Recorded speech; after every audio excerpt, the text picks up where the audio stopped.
waxyaalaha sababka u ah waxay tahay ganacsatada nimankan ganacsatada oo shidaalka keenay hadii noqon lahayd raashinka keenay hadii noqon lahayd sababtu ah waxa uu leeyahay dawladdu suuqii analysis kuma sameeyso lama socoto waxa maalmahan isa soo taraya cabashada iyo qayladhaanta bulshada gaadiidleyda ee ku dhaqan magaalooyinka waaweyn ee Puntland hayeesha cabashadan oo mid ku salaysan sare u kac ku yimid shidaalka iyadoo aysan jirin sabab cad oo ilaa hadda ay xaqiijiyeen dhinacyada mas'uulka ka ah kor u kaca qiimaha badeecooyinka kala duwan haddaba iyadoo xaaladaasi ay jirto ayuu telefishinka Sahal Cable TV mikrofoonka la dhex qaaday dadweynaha gaadiidka noocyadiisa kala duwan ku dhex wata magaalada Boosaaso ee xarunta gobolka Bari waxaana cabashooyinkooda kamid ahaa qiimihiisa wax aad xad ah qiimuhu waligu waa ka jiray laakiin qiimo inta la hal mar inay ku darsamaan wax macquul ah ma ahayn waligiisna lama arag tanagi awal 16 buu ahaa haddana wuxuu marayaa 22 magaalada Boosaaso magaalooyin kale ay naga sii daran yihiin marka saameyn ma taqaanaa hadda sababtay oo shidaalka ay ganacsatada u kiciyeenna sawaahid soo jeedinayaan ay leeyihiin way sababtay waa sabab aan wali soo gaarin marka waxaan u aragnaa inay ganacsatada kaga faa'iideysanayaan shacabka ay halkaas lacag fiican ka sameeyaan waxaan leenahay dawladda iyo dhammaan qaybaha qaabilsan arrimahaas inay la xisaabtamaan qolyahaas kaalimaha shidaalka gaadiley wuxuu dhibaato ku hayaa qof $8 shidaal ku qaadan jiray 10 kilomitir oo $12 waa dareemi kartaa ma taqaanaa waxa sare u kacay dadkii ku shaqaysanayay aad buu ma taqaanaa dhibaato u keenay waayay gaarigi iyo shidaalkii lacagtiisa tan go'looyo 20 anala bayntu waa ku shaqaynaa keeni karaan waxa shidaalka sababay korukiciisa shidaalka adduunyada waxa boqolkiiba ruushku ka yahay 12 hadduu 12 ka yahay shidaalka dhaqaalaha adduunka oo dhan baa kor u kacay markii ruushka la cunqabatay lagu soo rogay yaleeyahay anaga badda madow waxba nagama xigaano nagama yaalin shidaalku imaaraadka iyo Iiraan isagoo suuq madow iyo black market ay uga yimaadaan dhibaatada iyo mas'uuliyadda waxa sababay dadka Soomaaliyeed baa sababay iyo ganacsatada ayaa sababtay dhibaatadaana waxay u geystay bini'aadankii shacabkii baabuurtu waa fuuli waayay jaashi xumeeda yareed waa la fuuli waayay baabuurtii qarnay iyo garow transportation waa bixi weyday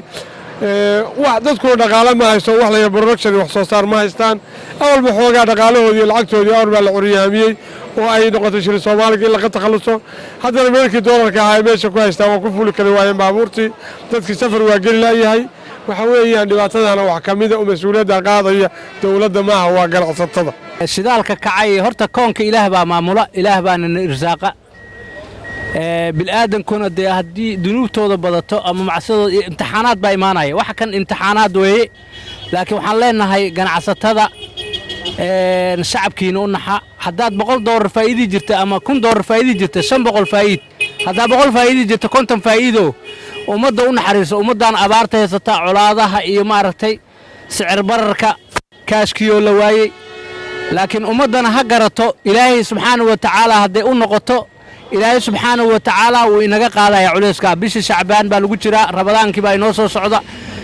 saaxiibada tagaasida wadata sida anagoo kala ama gawaarida wadata war taksigu waa asbaabti rizqu xagga Allahu ka yimaada وفي مارت حق صريع يا لقى رزاقة يا مركا وحبس شدال نمر رزاقه إله بان الرزاقة كان عصتنا نحلنا هي أمد ونحدتك ونحا ودوا ساحي عاول أدو ما سنتهاي أد هالكن واحد أدو ما علنا تفيق سال كبل سيدو بالشدة والدرين ولي هاي ومانتي بالشدة يبعت بربلم كسو كرتي ومانتي الدرين كولي هاي وهالكن أوري سنايو وكله هاي كنت سعبر بحسن بمجالة كجرا يعني معيشة قيمة جوكتي إنه حلو كردي شدال قيمة جو إنه حلو كردي سعبر تاسانو ديه كرا سعبر وحياله بدن بكوبين هاي حق معيشة دي وكعدي شدالك وكعي أنت مسامين وحكوية تدك شعبك أو برشدي وحكوية ما دام دك قفكي جارجة وتي هدو شدال كوكعو أنا وحكو كوكرنا يا قفكي برشدة هاي بكورنا يا وحن الكسارة يا وحياله سبك وها وحدة جناستلا nimankan ganacsatada oo shidaalka keenay hadii noqon lahayd raashinka keenay hadii noqon lahayd sababtu ah waxa uu leeyahay dawladdu suuqii analysis kuma sameeyso lama socoto qofkan shidaalka keenaya intuu ka soo bixiyay iyo wixii warba ma hayso markii waxaan leeyahay dhibaatada ugu badan ee bulshada haysata waa ganacsatada waxa moodaa inay dhigmeerso noqotay oo bulshada u naxeenba halkan waxaan fariin ugu dirayaa oo muhiim ugu dirayaa dawladda ugu dirayaa dawladdu waa inay keed leedahay sicib baran markuu dhaco dawladdu waa inay keed shidaal leedahay dawladdu waa inay leedahay keed raashin waa inay leedahay markuu sicib barku bato suuq ugu sii daayaniin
ma aha markii ugu horeysay cabasho tan oo kale ay ka imaanayso bulshada balse midan hadda taagan ayaysan wali jawaab ka bixin maamulka Puntland iyo ganacsatada shidaalka ka macaashta oo ay shacab ku tilmaamayaan inay si wadajir ah isaga kaashadaan wax ka qabashadeeda. Cawil Yusuf Ciise, telefishinka Sahal Cable, magaalada Boosaaso. ma ogtahay macmiil in bangiga Salaam Banki uu gaar leeyahay adigoo aan tagin xarumaha Salaam Banki inaad lacag dhigan kartid bangiga.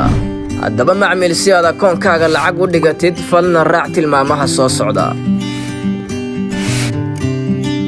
garaac xidig 886 xidig akoonkaaga bangiga Salaam,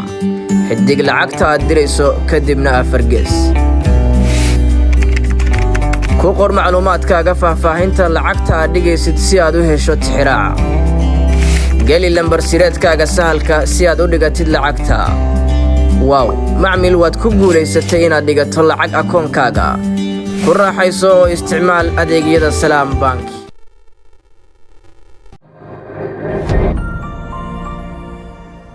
haddii aad safar aad tahay dooro bas adigoo ka sii dooranaya Going From oo u taagan magaalada aad ka tagaysid. taabo Going To oo u taagan magaalada aad tagaysid. taariikhda aad baxayso,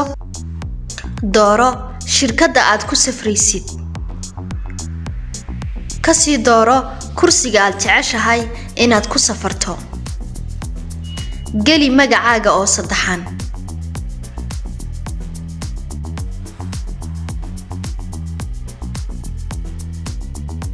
taabo lacag bixinta. sug inta uu kugu soo taagayo lacagta tigidhkaaga. geli biinka saadkaaga si aad u jarato tigidh.